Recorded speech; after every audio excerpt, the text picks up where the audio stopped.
చాలా హ్యాపీగా ఉందండి. ఎందుకంటే ఏదైనా ఒకటి చేస్తే అది యూజువల్గా ఒక 1 million వెళ్ళటానికే ఒక 1 week 10 days పట్టిద్ది. కానీ రిలీజ్ అయిన 24 hours $6 million వెళ్ళిందంటే చాలా గ్రేట్ థింగ్ అండి. చాలా హ్యాపీగా ఉంది. యాక్చువల్లీ సాయి పల్లవి నేను ఫస్ట్ D4లో చూశానండి. అప్పుడు చూసినప్పుడు చాలా మంచి డ్యాన్సర్, చాలా క్యూట్గా ఉండేది, చేసేవాళ్ళు. ఎప్పుడైతే తను మూవీస్కి వచ్చిందో అంటే మేము సాంగ్ చేసేటప్పుడు కూడా సాంగ్ చేస్తుంటే అంటే ఇంకా ఏదో కావాలి, ఏదో తెలియని సాటిస్ఫాక్షన్. వన్స్ సాంగ్ అయిపోయి కట్ చేసి సాంగ్ స్క్రీన్ మీద చూస్తుంటే అరే ఇంతకన్నా బాగా ఎవరు చేస్తారని ఉంటుంది. అంటే ఏదో తెలియని మ్యాజిక్ ఉంటుంది అండి అమ్మాయి చేసే దాంట్లో. ప్రతి మూమెంట్, ఈవెన్ డ్యాన్స్ అవనండి, ఎక్స్ప్రెషన్స్ అవనండి, కానీ చాలా క్యూట్గా ఉంటుంది. తన ఎక్స్ప్రెషన్స్ కూడా చాలా క్యూట్గా ఉంటుంది. తను చేసే బాడీ లాంగ్వేజ్ కానీ, తను బెండ్ అయ్యే స్టైల్ మాత్రం నాకు తెలిసి ఏ అమ్మాయి ఏ హీరోయిన్ కూడా అలా చేయదు. అంత క్యూట్గా ఉంటుంది. లక్కీగా నాకు ఫస్ట్ వచ్చిండేతో స్టార్ట్ చేశాను, పల్లవితో. వచ్చిండే తర్వాత ఏముండో నాని గారు, తర్వాత ఇప్పుడు దీంట్లో సారంగ దర్యా అండి. అంటే ప్రెషర్ బాగా పెరిగింది. ఫస్ట్ వచ్చిండేకైతే మనకి ఏం లేదు, ఓకే ఒక అమ్మాయి వచ్చింది చేద్దామని. ఇప్పుడంటే తిని చాలా మంచి డాన్సర్, సాయిపల్లో చాలా మంచి డాన్సర్ ప్రూవ్ చేసుకుంది. ఇది మనం వచ్చిండే కానీ, రౌడీ బేబీ కానీ ఇవి చేసి ప్రెషర్ పెరిగిద్ది. కానీ ఇంకా ఏం తీసుకోకుండా ఫస్ట్ వచ్చిండేకి పల్లవి ఎలా అనుకున్నాం అలాగే చేసాం. చాలా బాగా చేసిందండి. బికాస్ ఆఫ్ తను డాన్సర్ అవ్వటం వలన ఇదేమో. ఇంకోటి తను క్లాసికల్ డాన్సర్ ఒకటి. ప్రతి పోస్చర్ ఏది పెట్టినా నీట్గా అందంగా ఉంటుంది. తను పాయింట్ చేసినా చూడాలనిపిస్తుంది, తను హ్యాండ్ పోజ్ ఇచ్చినా చూడాలనిపిస్తుంది. అంటే ఏది చేసినా క్యూట్గా ఉంటుంది. బికాస్ ఆఫ్ తను క్లాసికల్ డాన్సర్ ప్లస్ ఎక్స్ప్రెషన్స్ బాగా చేస్తుంది. ఇంకోటి హార్డ్ వర్క్ బాగా చేస్తుంది అండి. ఒక మూమెంట్ రావటానికి ఎన్నిసార్లు అయినా చేసి తను ఓన్ చేసుకుంటుంది. మూమెంట్ ముందు తను ఓన్ చేసుకొని అప్పుడు ఎక్స్ప్రెషన్స్ చేస్తా, అప్పుడు ఆ మూమెంట్ ఇంకెంత బాగా చేయొచ్చని ట్రై చేస్తుంది. చాలా మంచి హార్డ్ వర్కర్ అండి. శేఖర్ గారు ఏంటంటే చాలా కూల్ అండి. వస్తారు, చెప్తారు, ఒకే మాట చెప్తారు, మాస్టర్ అంటే సాంగ్స్ గురించి నాకు తెలియదు, మీరు చూసుకోండి అంటారు. అక్కడ వరకు బాగానే ఉంటుంది. మళ్ళీ తర్వాత వచ్చి తనకి ఏంటంటే డ్యాన్స్ చేసినట్టు ఉండకూడదు, కానీ డ్యాన్స్ చేయాలి. టిపికల్ డ్యాన్స్ రెగ్యులర్ కమర్షియల్ ఇదిగా ఉండకూడదు.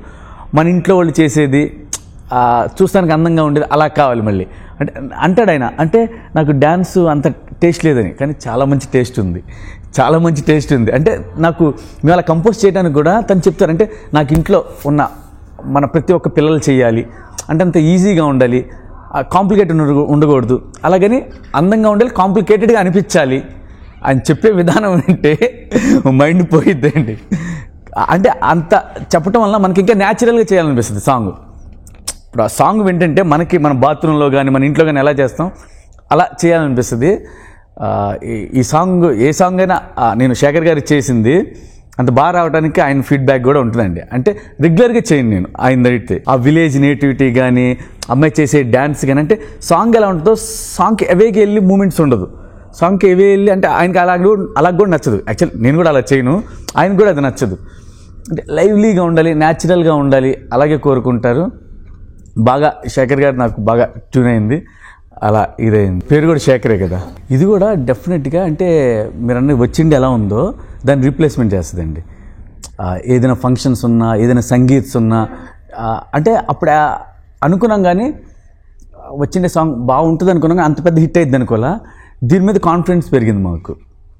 అంటే ఫస్ట్ వింటున్నప్పుడే అంటే యాక్చువల్లీ జానపద సాంగ్, దాన్ని ఇంత బాగా శేఖర్ గారు చూస్ చేసుకొని ఎంచుకొని ఇది మూవీలో పెట్టాలనుకోవటం, దానికి మ్యూజిక్ డైరెక్టర్ పవన్ గారు ఇంత బాగా చేయటం, దాంతో శుద్ధాల అశోక్ తేజ గారు లిరిక్స్ చాలా క్లియర్, అంటే వినటానికి వినసొంపుగా ఉంటుందండి. నాకు కొన్ని పదాలు తెలియలే, తెలంగాణ పదాలు, అవి తెలుసుకున్నా అంటే చేస్తుంటే వింటుంటే కూడా మజా ఉంటుంది, చేస్తుంటే ఎలా మజా ఉంటుంది, వింటుంటే కూడా అలా మజా ఉంటుంది. చాలా బాగా రాశారండి శుద్ధాల అశోక్ తేజ గారు. నేను సారంగ దర్యా ముందు ఒక రెయిన్ సాంగ్ చేశానండి. నాకు విన్నప్పుడే శేఖర్ గారు చెప్పారు చాలా పెద్ద హిట్ సాంగ్ అయిద్దని. అంటే చాలా ఫ్రెష్గా ఉంది, అంటే మా కొరియోగ్రఫీ చేయడానికి కూడా స్కోప్ ఉంది దానికి, అంటే కొత్తగా చేయడానికి స్కోప్ ఉంది. ఇప్పుడు సారంగ దర్యా రిలీజ్ అయింది, రెయిన్ సాంగ్ ఒకటి ఉంటుంది, అది రిలీజ్ అయితే కూడా అప్పుడు ఇంకా పవన్ గారి క్యాపబుల్ తెలిసింది. చాలా బాగా నచ్చింది, చాలా మంచి మ్యూజిక్ డైరెక్టర్ అండి. అంటే తెలుస్తుంది, ఆ ఫ్రెష్నెస్ తెలుస్తుంది, రెహమాన్ గారి దగ్గర నుంచి వచ్చారు, ఆ క్వాలిటీ తెలుస్తుందండి. నాకు చాలా బాగా నచ్చింది. అదే చెప్తున్నాను కదండి, ఇప్పుడు రెహమాన్ గారి శిష్యులు అని అంటే నేను ఫస్ట్ విన్నప్పుడే రెహమాన్ గారి పేరైతే వినలేదండి. నేను సాంగ్ విన్నప్పుడు చెప్పా, మ్యూజిక్ డైరెక్టర్ ఎవరండి, చాలా బాగా చేశారు అంటే అప్పుడు ఇలా అన్నారు, కొత్త అతనండి అని. కొత్త అతను అయితే, కొత్త మ్యూజిక్ డైరెక్టర్ అని అయితే తెలియదండి, అలా అనిపించలేదు కూడా. చాలా బాగా చేశారండి. ఆడియన్స్ నిజంగా చాలా థ్యాంక్స్. ఇదంతా చేయడం బికాస్ ఆఫ్ సాయి పల్లవి అండి. ఎందుకంటే అమ్మాయి చేసే ఎక్స్ప్రెషన్స్, ఆ బాడీ లాంగ్వేజ్, తను చేస్తే చెప్తారు కదా నెమలి నాట్యం ఆడుతుందని, తను చూస్తుంటే అలాగే ఉంటుందండి ఎగ్జాక్ట్లీ. మనకంటే మన ట్రెడిషనల్ ఒక అమ్మాయి మన ముందుకు వస్తే ఎలా ఉంటుంది, మన ట్రెడిషనల్ నెమలి నాట్యం ఆడితే ఎలా ఉంటుంది, సాయి పల్లవి చేసిన నెమలి నాట్యం ఆడినట్టే ఉంటుంది. నేనే కాదు, మీరు చూసి చెప్తారు తొందరలో.